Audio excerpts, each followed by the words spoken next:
Élisabeth est une princesse qui vient d'être interpellée dans une salle de banquet par son fiancé, le prince Frié. Il dit qu'ils rompt leur fiançailles parce qu'il croit qu'Élisabeth a poussé sa chère Sylvie dans les escaliers, autrement dit, il veut croquer Sylvie. Élisabeth n'a aucune idée de ce dont il parle, puisqu'elle n'a absolument rien fait de tel, mais Frié est trop égocentrique pour se soucier de ce qu'elle a à dire. Donc, en plus d'annuler leur fiançailles, il la condamne également à la réclusion dans un cachot. Élisabeth était fiancée à Frié depuis de nombreuses années à ce stade, et elle s'investissait pleinement dans leur relation et faisait tout son possible pour s'améliorer afin de pouvoir le soutenir. Elle a même fini par assumer un tas de tâches qui étaient censées être le travail du prince, et elle ne s'est même pas posé de questions à l'époque. Sa femme de chambre l'avertissait constamment de ne pas se coucher trop tard le soir parce que c'est mauvais pour sa santé, mais Élisabeth disait qu'elle devait juste finir un dernier rapport parce que le prince était trop occupé par une réunion pour le faire lui-même. Cependant, cette réunion à laquelle elle faisait référence était plus une fête qu'une obligation, donc fondamentalement, le prince avait déchargé tout son travail sur Élisabeth pour pouvoir s'amuser. À ce stade, Élisabeth essayait encore de se convaincre que tout cela était parfaitement normal, alors elle a dit à sa femme de chambre qu'elle était satisfaite des choses telles qu'elles étaient, puisqu'elle faisait avancer les choses beaucoup plus rapidement quand le prince n'était pas là. Et elle ne le fait pas seulement pour Frié, mais plutôt pour le bien des sujets, parce qu'elle ne veut pas qu'ils aient à souffrir si des affaires comme celle-ci restent sans solution.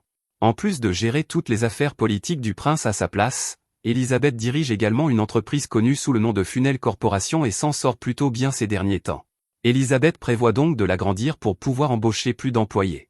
La raison pour laquelle elle a créé cette entreprise en premier lieu était de pouvoir redonner à la communauté et l'utiliser pour des activités philanthropiques afin d'aider les pauvres. En raison de toutes ces bonnes actions, Élisabeth est devenue très populaire parmi les habitants de la ville, et ils disent tous qu'ils aimeraient la remercier personnellement pour toute son aide, mais Élisabeth a toujours été trop gênée pour recevoir des éloges directs, donc elle ne s'est jamais révélée comme étant celle derrière la Funel Corporation.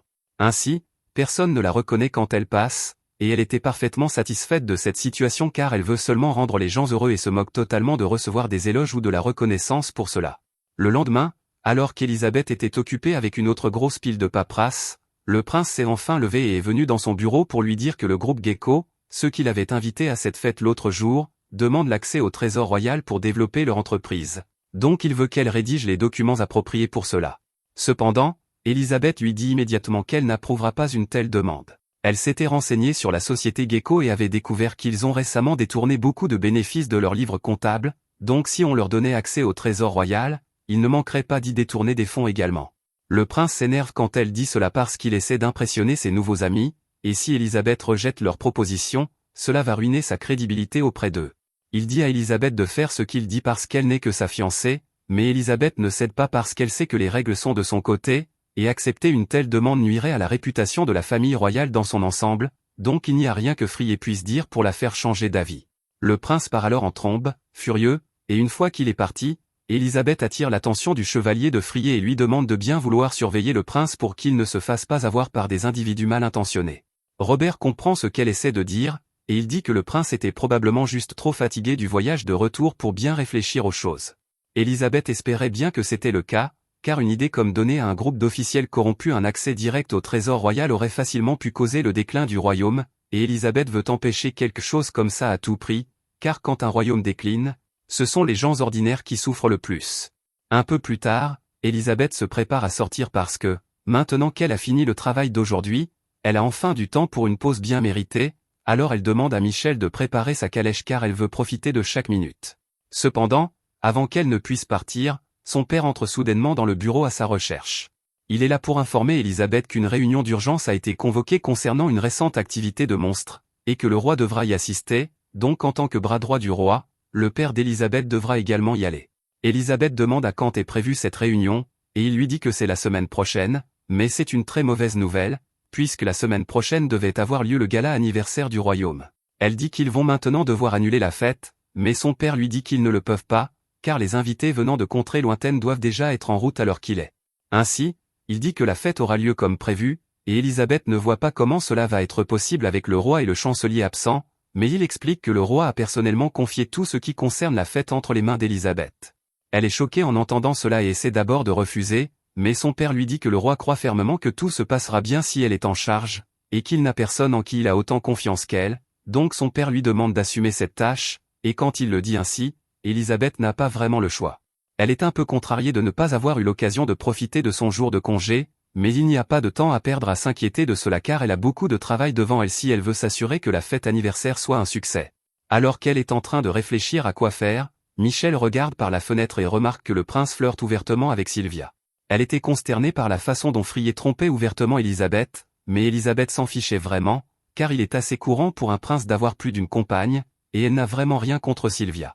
Son seul reproche est le fait que Sylvia n'a été adoptée que récemment dans une famille stérile et n'a pas encore appris l'étiquette appropriée pour interagir avec les royaux, mais elle ne pense pas que cela posera de problème. Elisabeth invite plus tard Sylvia à prendre le thé avec elle dans sa chambre, et là, elle avertit poliment Sylvia que si elle veut poursuivre une relation avec le prince, elle doit être consciente que son comportement peut affecter non seulement elle-même, mais aussi la réputation du prince et celle du royaume dans son ensemble. Elisabeth souligne ensuite la blessure que Sylvia a actuellement à la jambe, et la raison pour laquelle elle en parle est qu'elle a appris que Sylvia s'était fait cette blessure lors d'une sortie avec un certain noble qui n'est pas le prince. Maintenant, Elisabeth est une femme civile, donc elle ne va pas traiter Sylvia de coureuse de jupons à deux visages qu'elle est. Après tout, le prince lui fait pratiquement la même chose, donc elle se moque de leur relation compliquée, mais elle se soucie de l'image du royaume, donc elle dit à Sylvia de s'abstenir de tromper le prince à partir de maintenant. Sylvia baisse la tête et s'excuse, mais en quittant la chambre d'Elisabeth, elle a l'air visiblement furieuse qu'Elisabeth l'ait démasquée. À ce moment-là, le prince passait justement par là, donc Sylvia a eu une idée pour se venger d'Elisabeth et a décidé de jouer la victime devant le prince. Elle a fait couler les larmes et a fait semblant de tomber devant lui, et quand il lui a demandé ce qui s'était passé, elle a montré la blessure à sa cheville et a dit au prince qu'Elisabeth était celle qui lui avait fait ça, ce qui nous ramène au présent. Elisabeth essaie d'expliquer qu'elle n'a aucune idée de ce dont le prince parle, et cela mis à part, elle lui dit qu'il ne devrait pas faire une telle scène alors qu'ils ont des invités de divers royaumes présents aujourd'hui, mais le prince s'en moque complètement et ordonne qu'Elisabeth soit envoyée au cachot pour avoir tenté de tuer sa bien-aimée. Elisabeth ne comprend toujours pas ce qui se passe, et aucun des gardes non plus, mais comme Robert est le chevalier personnel du prince, il n'hésite pas à maîtriser Elisabeth. Alors qu'Elisabeth est forcée au sol, elle aperçoit le sourire sournois de Sylvia, et elle comprend immédiatement que Sylvia l'a délibérément piégée pour cela. À peu près tout le monde sait que ce qui se passe ici est complètement absurde, mais avec le roi et son père absents pour le moment, le prince a actuellement la plus haute autorité royale dans le château, donc aucun des gardes ne peut se permettre de s'opposer à ses ordres pour l'instant. Ainsi, Elisabeth accepte simplement d'aller au cachot en attendant. Plus tard, la nouvelle parvient au roi, et le père d'Elisabeth apprend ce qui s'est passé au royaume pendant leur absence, et le roi est absolument stupéfait de la sottise de son fils, car il n'aurait jamais imaginé qu'il jetterait Elisabeth, la femme la plus compétente du royaume, en prison pour rien. Il veut rentrer immédiatement pour libérer Elisabeth et réprimander son fils pour cela, mais c'est là que nous découvrons que le père d'Elisabeth se moque totalement d'elle, parce qu'il vient d'apprendre qu'elle a été emprisonnée injustement, et la première chose qu'il a faite a été de convaincre le roi qu'il n'était pas nécessaire de rentrer parce qu'il ne voulait pas perdre de temps avec Elisabeth. Donc il la laisse essentiellement se débrouiller toute seule, et le roi suit son avis parce qu'il suppose que son père saurait ce qui est le mieux pour sa fille. De retour au royaume, un mois s'écoule avec Elisabeth en prison, et elle avait d'abord espéré qu'elle pourrait enfin prendre une pause de toutes ses responsabilités pour une fois, mais même si le prince l'a enfermée, il a quand même réussi à lui imposer tout son travail administratif. Un peu plus tard, Michel descend pour voir Elisabeth en se cachant avec de la magie. Et pour s'assurer que personne ne soupçonne rien, Elisabeth utilise la magie d'hypnose pour assommer le garde. Elle demande alors à Michel ce qui se passe, car elle est sûre que la nouvelle a dû parvenir à son père et au roi, et elle s'attendait à ce qu'ils reviennent pour arranger tout cela, mais Michel informe Elisabeth que son père a en fait voté pour la laisser se débrouiller seule, et entendre cela touche une corde sensible chez Elisabeth parce que son père la laisse toujours gérer le sale boulot qu'il ne veut pas faire. Et les mauvaises nouvelles ne s'arrêtent pas là, car Michel mentionne également que le prince s'en est pris à son entreprise aussi. Il prétend que la Funel Corporation était dirigée par une traîtresse, et il veut maintenant remplacer tous les cadres choisis par Elisabeth par ses propres hommes de main. Elisabeth pense que c'est vraiment mauvais, car cet idiot va détruire l'entreprise et mettre le royaume dans une mauvaise position, mais Michel ne comprend pas pourquoi Elisabeth pense encore à ce qui est le mieux pour le royaume qui ne l'utilise que comme un outil pratique, même après tout ce qui lui est arrivé. Elisabeth convient qu'il est exaspérant de penser à ce que le prince et Sylvia lui ont fait, ou au fait que son propre père a refusé de venir l'aider, mais elle dit que tout cela n'est pas la faute du peuple, donc elle ne veut pas les laisser souffrir. Cependant, Michel a encore une chose à signaler et informe Elisabeth que le prince et son cercle proche ont répandu des rumeurs infondées, l'accusant d'avoir tenté d'assassiner Sylvia et de prendre le contrôle du pays, et même s'il n'a présenté aucune preuve de cela, les gens ont tous commencé à croire et à calomnier son nom, malgré tout le bien qu'elle a fait pour eux. Et ce fut la goutte d'eau pour Elisabeth, alors pour la première fois, elle dit « merde » et décide qu'elle ne va pas se casser le dos pour ce royaume une seconde de plus. Elle donne alors un coup de poing dans le mur pour évacuer sa frustration, et elle remercie Michel d'avoir ouvert ses yeux car elle comprend maintenant à quel point elle a été stupide. Elle aurait pu s'échapper d'ici à tout moment avec la puissance de ses sorts, donc elle dit à Michel qu'elles vont enfin quitter ce misérable royaume. Tous les êtres de ce monde ont du mana, et quelques élus sont capables de contrôler ce mana pour invoquer ce qu'on appelle des artefacts divins. Les artefacts divins peuvent être n'importe quoi, y compris des épées et des lances, mais dans le cas d'Elisabeth, son artefact divin se manifeste sous la forme de cette grimoire, et l'un de ces grimoires lui permet d'enregistrer et de manifester n'importe quel type de magie. Au moment de partir, elle crée un clone de glace d'elle-même pour que les gens ne le découvrent pas immédiatement. Après cela, elle se rend au domaine du vicomte Lucas de l'Empire voisin. Lucas se souvient de ce qui s'est passé à cette fête, et il est encore sincèrement choqué que le prince ait pu faire quelque chose d'aussi stupide, car même un imbécile complet devrait être capable de voir qu'Élisabeth était derrière la plupart des succès du royaume ces dernières années. Il aimerait vraiment avoir quelqu'un d'aussi compétent qu'elle à ses côtés, et à sa grande surprise, alors qu'il pense à cela, Élisabeth lui rend soudainement visite. Il est choqué de la voir ici et lui demande ce qu'elle fait, alors Élisabeth explique qu'elle en a assez d'être utilisée par le royaume et qu'elle aimerait demander l'asile dans l'Empire. Lucas sait reconnaître une opportunité en or quand il en voit une, alors il accepte de la laisser rester dans l'Empire, mais il lui demande ce qu'elle compte faire pendant qu'elle est ici, et Élisabeth explique qu'elle va se venger en détruisant tout ce qu'elle a aidé à construire pour le royaume. Pour être clair, elle explique qu'elle n'a aucune intention de s'opposer directement au royaume et de déclencher une guerre, elle se range simplement du côté de l'Empire parce qu'il est le mieux placé pour s'opposer au royaume, et bien qu'elle n'ait pas d'attachement particulier envers eux, elle l'assure que l'Empire bénéficiera de la chute du royaume. Avec tout ce qui venait de se passer, Lucas décide de quitter le royaume immédiatement. Car, bien qu'Élisabeth ait été maltraitée, elle restait extrêmement importante pour leurs opérations, et le palais sera en émoi lorsqu'ils découvriront qu'elle a disparu. Le plan pour l'instant est que Lucas emmène Élisabeth dans son domaine à la frontière du royaume, et il dit qu'il va devoir la garder sous surveillance pour le moment puisqu'elle est toujours techniquement une résidente du royaume, ce qu'Élisabeth trouve tout à fait juste. Lorsqu'ils arrivent enfin dans le domaine de Lucas, Élisabeth remarque que les gens ici semblent vraiment apprécier Lucas, ce qui est un bon signe car cela signifie qu'il se soucie sincèrement de son peuple, et Lucas est fier de dire qu'il pense faire du bon travail en gouvernant ces terres. Ils finissent par arriver au manoir de Lucas, et là, Élisabeth lui dit qu'elle aimerait faire une requête. Elle demande à Lucas de lui donner la permission d'ouvrir un commerce dans son domaine puisqu'elle a besoin d'un moyen de gagner de l'argent ici, et Lucas n'est pas opposé à l'idée, mais ensuite Élisabeth lui demande un prêt de 100 pièces d'or pour l'aider à lancer son affaire puisque tout son argent a été saisi au royaume et qu'elle est actuellement complètement fauchée. Lucas hésite un peu car 100 pièces d'or, c'est beaucoup d'argent, mais Élisabeth l'assure qu'elle a l'intention de tout rembourser, et comme preuve de sa sincérité, elle sort même un contrat magique, un document qui oblige les utilisateurs à respecter ces termes, qu'ils le veuillent ou non. Il stipule essentiellement que dans un an, Élisabeth remboursera à Lucas le double de son investissement, et si elle échoue, elle se laissera vendre comme esclave pour couvrir les frais. Lucas pense qu'Ellie a dû devenir folle car il ne comprend pas pourquoi elle proposerait des conditions aussi désastreuses pour elle-même, mais elle dit que cela ne la dérange pas car elle sait pertinemment qu'elle pourra rembourser le prêt. Comme elle est si insistante, Lucas accepte de lui prêter l'argent, et la première chose qu'Ellie fait est d'acheter un vieux bâtiment délabré pour une pièce d'or. Elle dit que ce sera leur base d'opération à partir de maintenant, mais Marielle est un peu confuse quant à la raison pour laquelle elle achèterait un endroit comme celui-ci puisqu'il est pratiquement tombé en ruine. Ellie admet qu'il va probablement falloir beaucoup de travail pour remettre cet endroit en état, mais c'est le meilleur qu'elle ait pu trouver pour une pièce d'or, et elles doivent conserver autant de capital que possible. Quelques jours plus tard, Ellie et Marie ont toutes les deux fini de rénover le bâtiment, et Marie demande si Ellie prévoit de faire des cosmétiques le cœur de l'activité, comme elle le faisait avec son entreprise dans le royaume, et Ellie dit qu'elle prévoit de le faire éventuellement, mais pour l'instant, elles n'ont ni le capital ni la main-d'œuvre nécessaire pour fabriquer des produits qu'elles pourraient vendre à grande échelle aux nobles, c'est pourquoi le premier article qu'elle prévoit de mettre en vente est cette savonnette. Marielle regarde la savonnette et peut voir d'un coup d'œil qu'elle est de meilleure qualité que le savon qu'Ellie vendait dans le royaume, mais les marges bénéficiaires sont minces, donc elles ne pourront pas gagner beaucoup d'argent avec. Cependant, Ellie dit que gagner de l'argent avec le savon n'est pas son plan, le savon n'est qu'un tremplin pour lui permettre d'établir sa marque, donc elle est prête à essuyer une perte pour l'instant. Cependant, si elle veut s'imposer, elle va devoir se créer au moins quelques relations, et elle sait parfaitement par où commencer. Tout d'abord, elle se rend à l'église de Libru, et sur place, elle croise le grand prêtre. Elle explique qu'elle vient d'ouvrir une nouvelle entreprise, donc elle souhaite prier pour sa réussite ici, et le prêtre lui dit qu'elle est la bienvenue. Mais juste à ce moment-là, deux enfants entrent en courant joyeusement, ils sont venus dire au prêtre qu'ils ont gagné un peu plus d'argent aujourd'hui, et le prêtre les remercie pour leur dur travail, mais il dit qu'il est actuellement occupé à parler à quelqu'un, donc ils devront revenir plus tard. Les enfants comprennent et repartent en courant pour jouer un peu, et une fois qu'ils sont partis, le prêtre explique à Ellie qu'il gère l'orphelinat d'à côté et que c'était quelques-uns des enfants dont il s'occupe.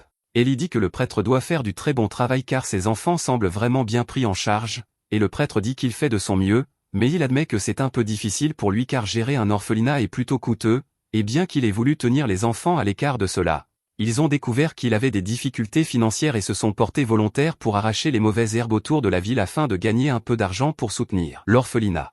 Il a l'impression d'avoir échoué envers les enfants car des enfants de leur âge ne devraient pas avoir à travailler, mais Ellie l'assure que les enfants apprécient ce qu'il a fait pour eux. En fait, elle dit qu'elle aimerait faire un petit don à l'orphelinat, mais quand elle tend 5 pièces d'or au prêtre, il lui dit qu'il ne peut pas accepter une telle somme. Ellie insiste sur le fait que ce n'est pas un problème pour elle car elle le voit comme un investissement, après tout, ses enfants deviendront un jour ses futurs clients, il est donc dans son intérêt de s'assurer qu'ils sont bien pris en charge maintenant.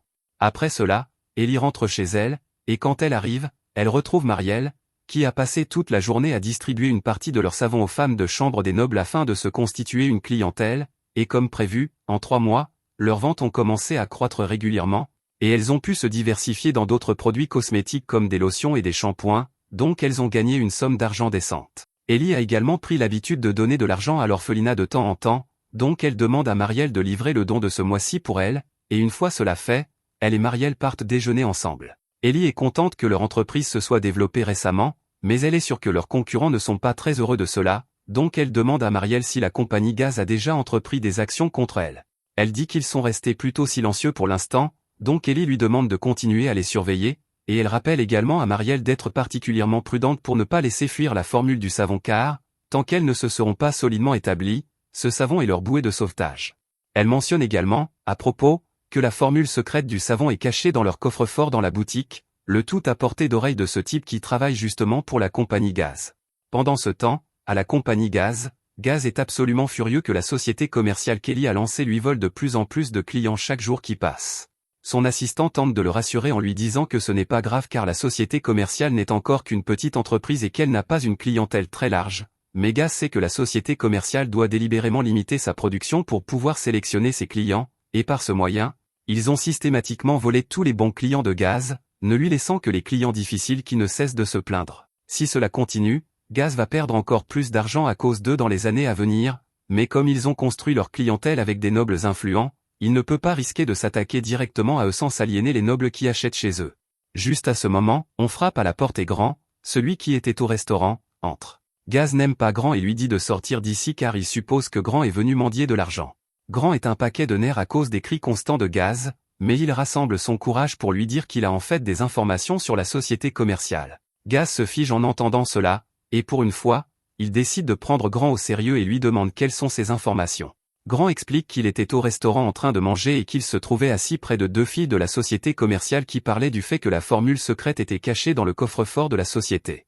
Après avoir appris cela, Gaz réalise que s'il pouvait mettre la main sur cette formule secrète, il pourrait peut-être fabriquer le même savon que Trade, ou même meilleur. Profiter de leur nom déjà établi pour fabriquer des versions contrefaites et faire fortune. Il lance alors un sac de pièces à Grand comme récompense et lui dit de dégager de sa vue et de ne pas souffler mot de cette conversation à quiconque. Pendant ce temps, du côté d'Ellie, Marielle vient d'apprendre que dans le royaume, elle a été qualifiée de traîtresse et qu'une prime a été mise sur sa tête, et pour aggraver les choses, c'est son propre père qui a pris l'initiative de porter plainte contre elle alors qu'il savait parfaitement que tout ce dont le prince l'accusait était complètement faux.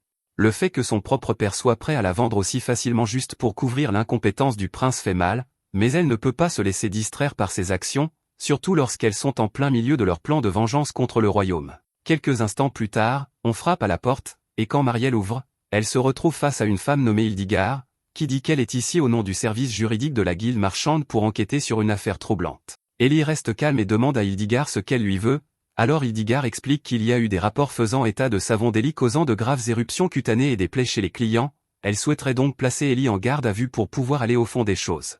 Marielle pense que ces accusations sont bidons car il est impossible que leur savon provoque une telle réaction, mais Ellie dit qu'il est inutile de discuter et accepte d'accompagner Hildegard pour être interrogée car elle sait qu'elle n'a rien à cacher. Un peu plus tard, Ellie est assise dans la salle d'interrogatoire avec Hildegard, et après avoir examiné tous les ingrédients du savon d'Ellie, rien dans la formule ne semble pouvoir causer de mal aux clients. En fait, comme Ellie ne vend qu'à une poignée de nobles sélectionnés, elle sait pertinemment qu'aucun de ses clients ne s'est plaint de plaies, donc elle suggère qu'il doit s'agir du travail d'une marque contrefaite. Hildegard reconnaît qu'il semble qu'Ellie n'ait rien à voir avec l'incident, et Ellie demande si elle pourrait jeter un œil au savon de marque contrefaite qui a causé les plaies. Hildegard le lui tend, et après avoir inspecté le savon, Ellie confirme qu'il s'agit bien d'un produit contrefait et elle soupçonne qu'il a été fabriqué à partir d'une partie volée de leur recette. Hildegard demande ce qu'elle entend par là, alors Ellie explique qu'elle garde sa recette dans le coffre-fort de sa société, mais que suivre cette seule recette produirait un produit toxique, il doit donc être neutralisé à l'aide de la formule de la seconde recette, qu'Ellie garde toujours sur elle. Elle soupçonne également que celui qui a fabriqué ce savon doit se faire passer pour un membre de la société commerciale afin d'utiliser leur marque pour attirer les clients, et après avoir entendu tout cela, Hildegard est convaincue qu'Ellie est innocente dans toute cette affaire et qu'elle est en fait victime d'un vol de marque. Elle décide alors de lancer une enquête pour retrouver le vendeur de ce savon, et il ne lui faut pas longtemps pour remonter la piste jusqu'à Gaz. Lorsqu'il voit le service juridique de la guilde débarquer, il réalise que c'est fini pour lui, mais même après avoir été amené pour interrogatoire et confronté à Ellie, qui exige une compensation pour les dommages que Gaz a causés à sa marque avec son savon contrefait, il reste suffisant et lui dit qu'il ne paiera pas un centime de compensation car les agents d'exécution de la guilde n'ont pas l'autorité de le forcer à payer une telle chose.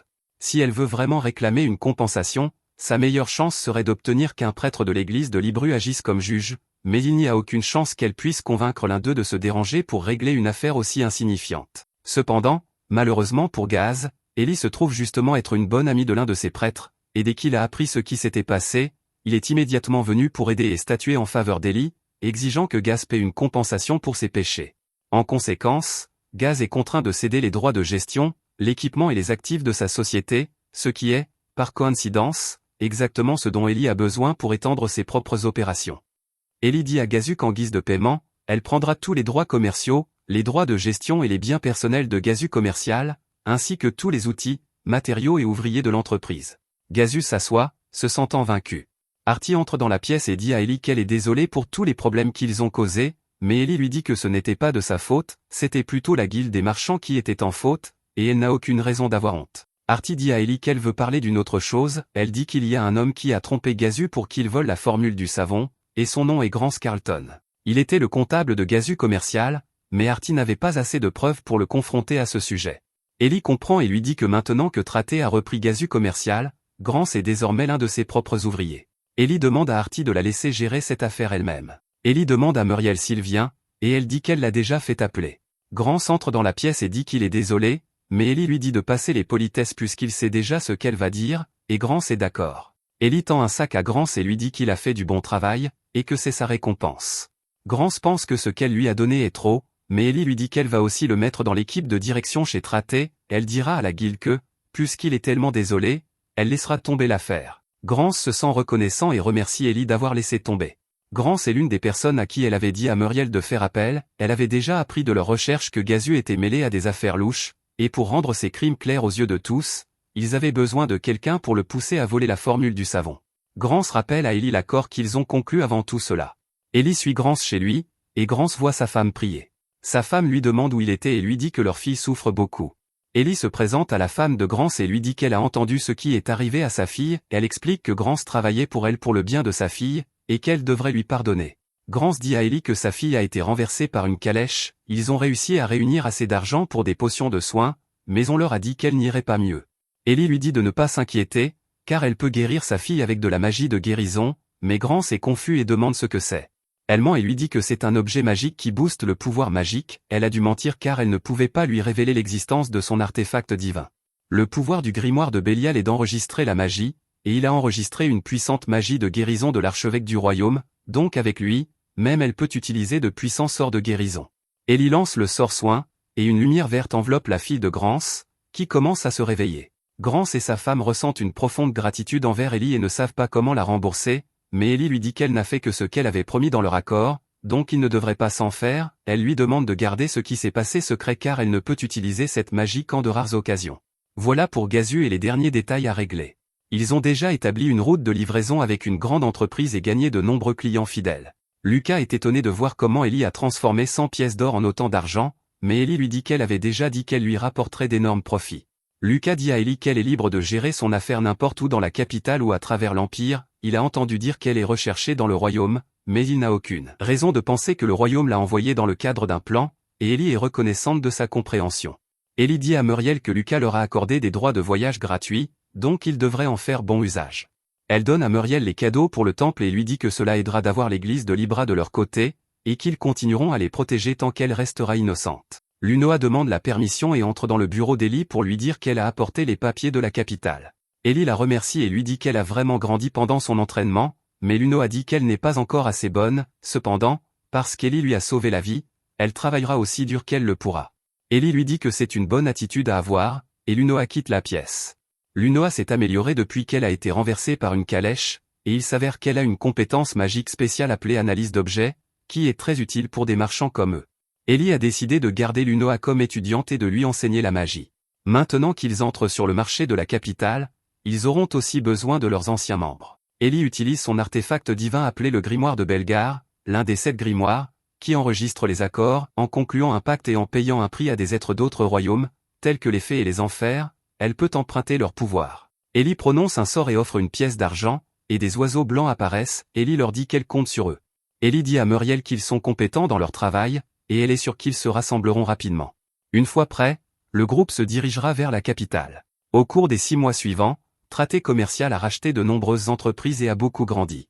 Ellie décide de s'étendre dans la capitale, et elle laisse Grance responsable en tant que directeur adjoint pendant son absence, elle est sûre qu'il est plus que capable d'assumer son rôle, et elle compte sur lui. Elle dit aussi à Stua d'aider Grance en tant qu'assistant, et Stua accepte. La saison sociale des nobles approche, et Lunoa ne peut pas encore participer aux événements, mais la capitale est le cœur de la nation, donc Ellie dit à Lunoa d'étudier dur. Lunoa remarque que la route est devenue chaoteuse, et Ellie dit à Muriel de faire attention. Lunoa demande à Ellie pourquoi elle devrait faire attention, puis une flèche est tirée vers Lunoa, Ellie l'écarte du chemin. Ellie explique que les tronçons de route comme celui-ci ne sont pas souvent patrouillés par l'armée locale, donc on y rencontre souvent des bandits.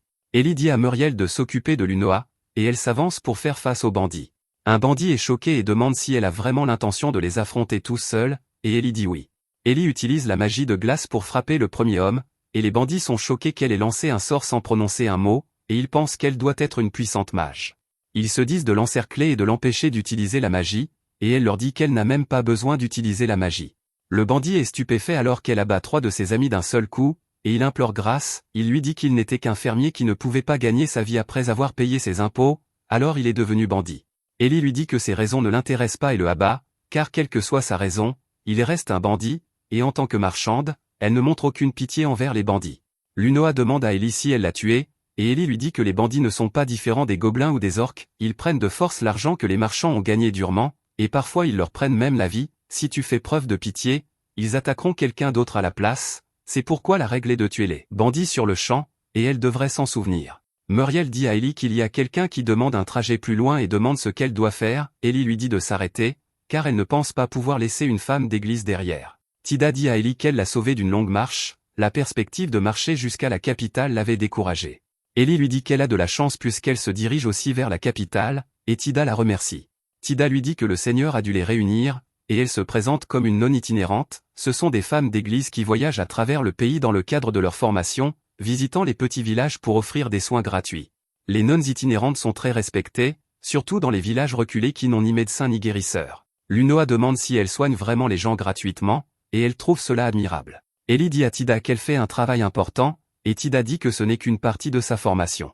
Ellie présente tout le monde à Tida, et Tida espère qu'ils apprécieront tous le voyage vers la capitale ensemble. Lunoa demande à Ellie comment elle savait que les bandits allaient apparaître, et Ellie explique que c'était parce que la route était devenue si chaoteuse, entretenir les routes est une partie importante d'une bonne gouvernance. Lucas est un bon seigneur, et il fait beaucoup d'efforts pour maintenir les routes en bon état, tandis que le seigneur de cette région est probablement un imbécile. Si tu entretiens les routes, le flux de marchandises s'améliore, ce qui aide l'économie à croître, les marchands et les aventuriers se rassemblent dans les zones qui prospèrent, ce qui te permet de collecter plus d'impôts, donc la terre s'enrichit, c'est pourquoi les seigneurs font tant d'efforts pour entretenir et garder les routes. Ellie demande à Lunoa ce qui se passerait si les routes tombaient en ruine, et Lunoa répond que le flux de marchandises ralentirait jusqu'à s'arrêter, et que les fermes dans les zones reculées ne recevraient pas les fournitures nécessaires. Ellie demande ce qui se passerait d'autre, et Tida se réveille et lui dit de voir les choses de l'autre côté, si les routes sont en mauvais état, la nourriture et les médicaments produits dans les endroits reculés coûtent beaucoup plus cher à acheminer vers la ville, les gens de la ville devraient dépenser plus prudemment pour se les offrir, ce qui ralentit toute l'économie. Ellie dit qu'elle est surprise que le clergé en sache autant sur l'économie, mais Tida lui dit qu'elle en sait bien moins que les marchands. Ellie explique que les villages et les zones reculées ne sont pas les seuls endroits où les prix augmenteraient, car en conséquence, les agriculteurs perdent leur chemin et se transforment en bandits, et il en coûte plus cher pour transporter les marchandises car il faut des gardes, ce qui entraîne des prix plus élevés. Lunoa demande à Ellie pourquoi les seigneurs ne réparent pas les routes, et Ellie lui dit que c'est parce qu'ils sont stupides, ils se soucient trop de l'argent à court terme pour s'inquiéter des réparations routières, et ce sont les gens ordinaires qui souffrent quand leurs dirigeants sont des imbéciles. Muriel dit à Ellie que d'autres bandits bloquent leur chemin, et Ellie dit à Muriel de surveiller Lunoa et Tida, mais Tida veut aussi se battre et dit à Ellie de ne pas s'inquiéter pour elle. Ellie pense qu'elle devrait probablement éviter de tuer quelqu'un devant une femme sainte, alors elle se précipite vers l'un des bandits et le frappe violemment au ventre, le mettant KO, elle se retourne et voit Tida fracasser la tête d'un bandit sans pitié. Tida dit à Ellie qu'elle a fini et demande pourquoi elle n'a pas encore tué le sien, elle dit à Ellie qu'elle doit être assez gentille, et Ellie n'est pas d'accord. Tida demande si elle s'est retenue parce que Tida regardait et dit qu'elle est désolée pour cela, mais dit à Ellie que les bandits laissés en vie ne sont que des ennuis, donc elle s'occupera aussi de la part d'Ellie. Au moment où Tida s'apprête à écraser la tête du bandit, il se réveille et implore grâce, mais Tida lui dit que le Seigneur est miséricordieux et que les gens sont pécheurs, s'il se repent, le Seigneur lui fera miséricorde, mais les bandits ne sont pas comptés comme des gens pour elle, donc ils ne méritent pas la miséricorde du Seigneur, et elle le tue. Ellie se demande si elle devrait reconsidérer sa vision du clergé. Tida montre à Ellie qu'elle a trouvé une dent en or et qu'ils peuvent la vendre pour un bon prix, Ellie dit à Tida de laver d'abord le sang, car si Lunoa a la voix couverte de sang, elle sera terrifiée. Au manoir, le majordome de Fred lui dit de réfléchir à nouveau à son projet de distribuer des repas dans les bidonvilles et lui demande pourquoi il veut apporter de l'aide à des gens qui peuvent à peine survivre au jour le jour, quel mal y aurait-il à gagner leur gratitude? Le majordome lui demande s'il a lu les rapports budgétaires, et Fred dit oui.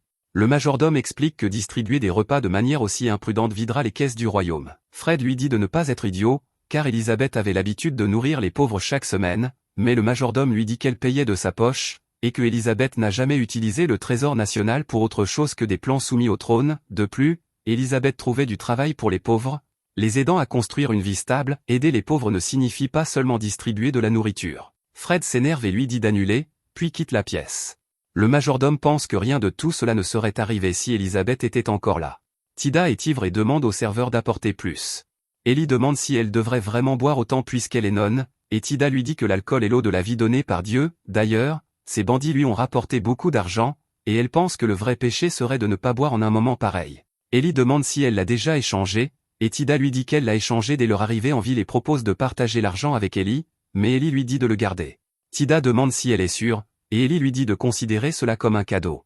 Tida va pour serrer Ellie dans ses bras, mais Ellie lui dit de la lâcher car son nez coule. Lunoa dit à Muriel qu'Ellie a l'air de s'amuser.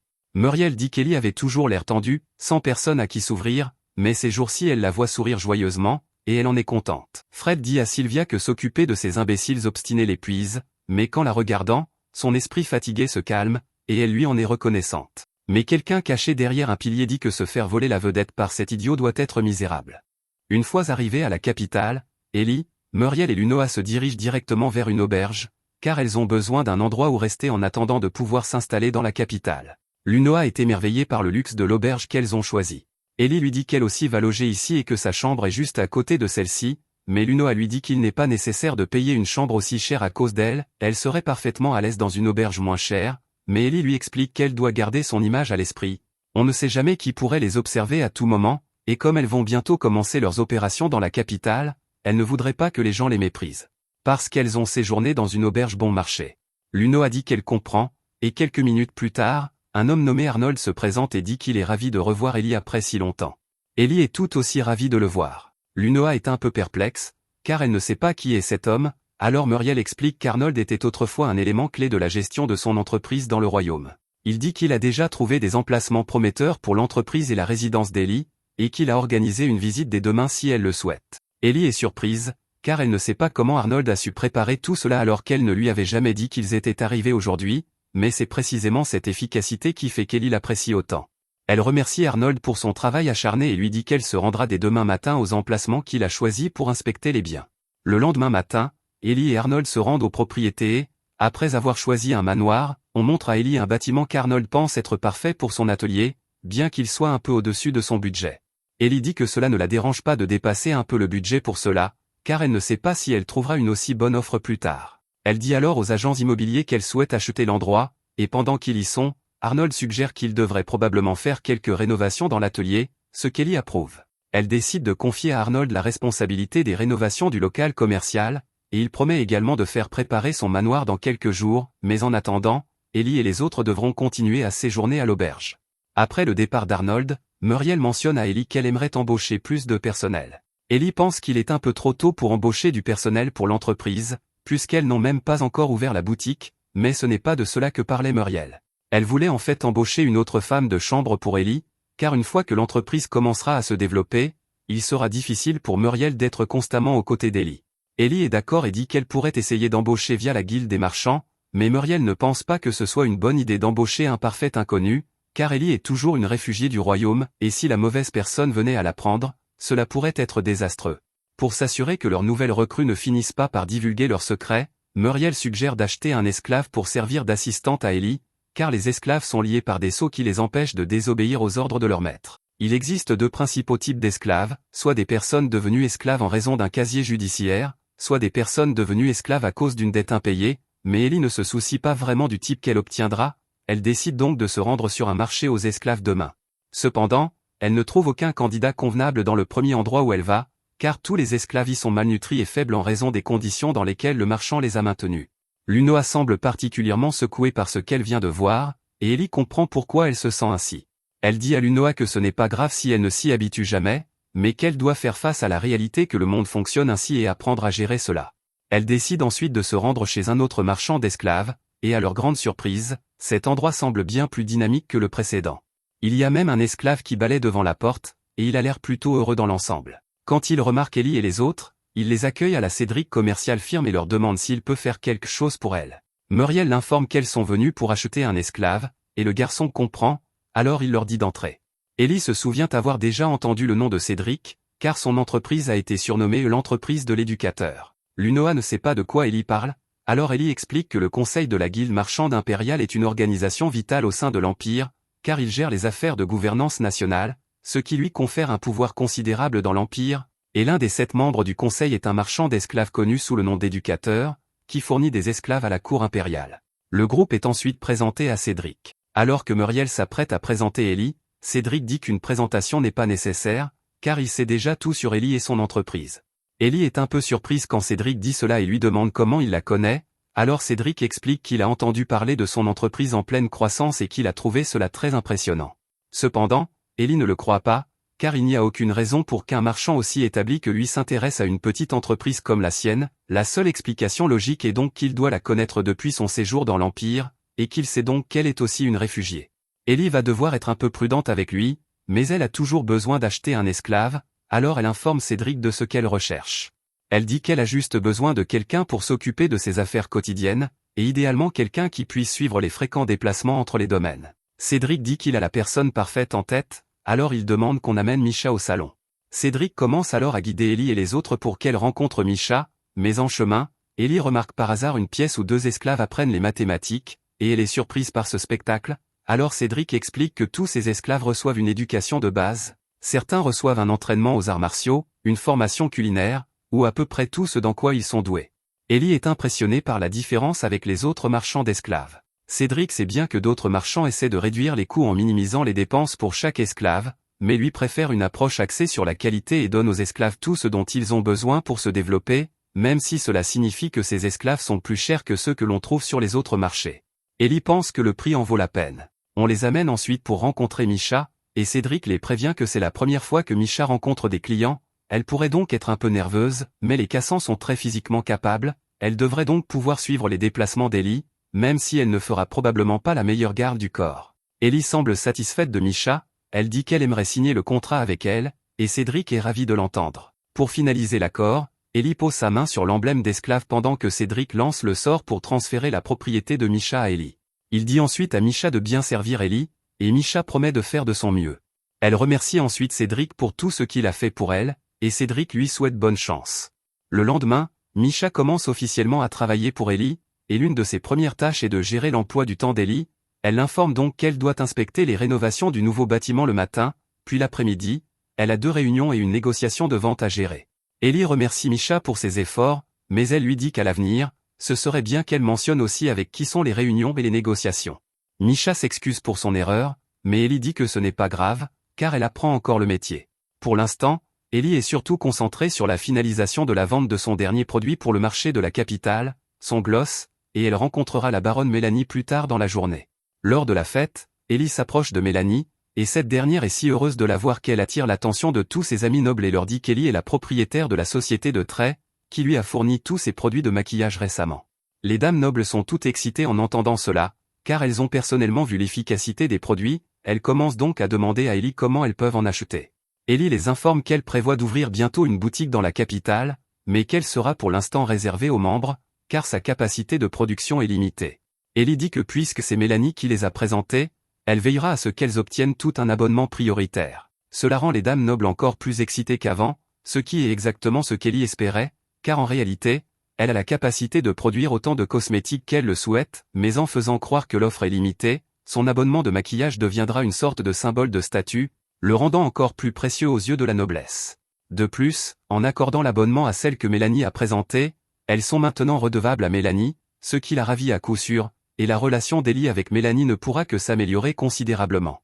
Pour profiter de l'élan, Élie offre à Mélanie le nouveau gloss qu'elle a fabriqué, et Mélanie adore absolument la couleur. Cela donne envie à toutes les autres d'en avoir aussi, alors Élie leur dit que si elles le souhaitent, elles peuvent acheter un ensemble dans sa boutique lors de l'ouverture officielle, ce qui garantit maintenant qu'Élie aura une foule de clients qui l'attendront pour la grande ouverture. Après la fin de la fête, Élie et Muriel rentrent à pied quand elles entendent soudain une agitation dans une ruelle. Normalement, elles ne s'en seraient pas souciées, mais elles entendent alors une voix qui ressemble étrangement à celle de Tida.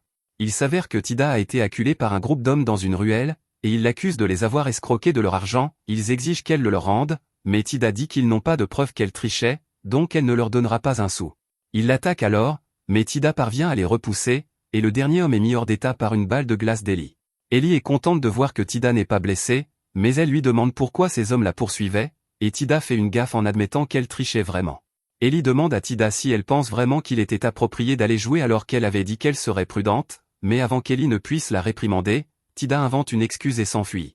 Pendant ce temps, de retour dans le royaume, le père d'Élie a convoqué Rosaria à une réunion car les affaires internes du royaume sont en plein désarroi en raison d'un manque de politique mise en œuvre. Rosaria n'est pas trop surprise, car elles ont récemment perdu Élisabeth, qui gérait tout cela. Le père d'Élie sait que le prince est un idiot qui ne ferait qu'empirer les choses s'il était chargé de s'en occuper, et lui-même n'a pas le temps de gérer les affaires intérieures, car il est déjà très occupé par les affaires étrangères, c'est pourquoi il veut que Rosaria prenne le relais. Rosaria lui demande s'il essaie de faire d'elle la nouvelle Élisabeth, et c'est à peu près ce qui se passe, mais Rosaria n'a d'autre choix que d'accepter, sous peine d'être elle aussi traitée de traîtresse.